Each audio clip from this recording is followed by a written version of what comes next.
رنج و تکلیف میں صبر اور نماز سے مدد لیا کرو، اور بے شک نماز گراں ہے مگر ان لوگوں پر گراں نہیں جو عجز کرنے والے ہیں، جو یقین کیے ہوئے ہیں کہ وہ اپنے پروردگار سے ملنے والے ہیں اور اس کی طرف لوٹ کر جانے والے ہیں۔ اے یعقوب کی اولاد، میرے وہ احسان یاد کرو جو میں نے تم پر کیے تھے، اور یہ کہ میں نے تم کو جہان کے لوگوں پر فضیلت بخشی تھی۔ اور اس دن سے ڈرو جب کوئی کسی کے کچھ بھی کام نہ آئے، اور نہ کسی کی سفارش منظور کی جائے، اور نہ کسی سے کسی طرح کا بدلہ قبول کیا جائے، اور نہ لوگ کسی اور طرح مدد حاصل کر سکیں۔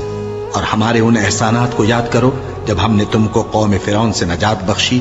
وہ لوگ تم کو بڑا دکھ دیتے تھے، تمہارے بیٹوں کو تو قتل کر ڈالتے تھے اور بیٹیوں کو زندہ رہنے دیتے تھے، اور اس میں تمہارے پروردگار کی طرف سے بڑی سخت آزمائش تھی۔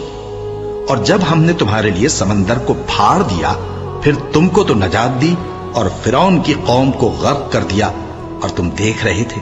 اور جب ہم نے موسیٰ سے 40 رات کا وعدہ کیا تو تم نے ان کے پیچھے بچڑے کو معبود مقرر کر لیا، اور تم ظلم کر رہے تھے۔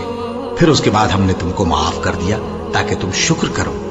اور جب ہم نے موسیٰ کو کتاب اور معجزے عنایت کیے تاکہ تم ہدایت حاصل کرو۔ اور جب موسیٰ نے اپنی قوم کے لوگوں سے کہا کہ بھائیو، تم نے بچڑے کو معبود ٹھہرانے میں اپنی جانوں پر ظلم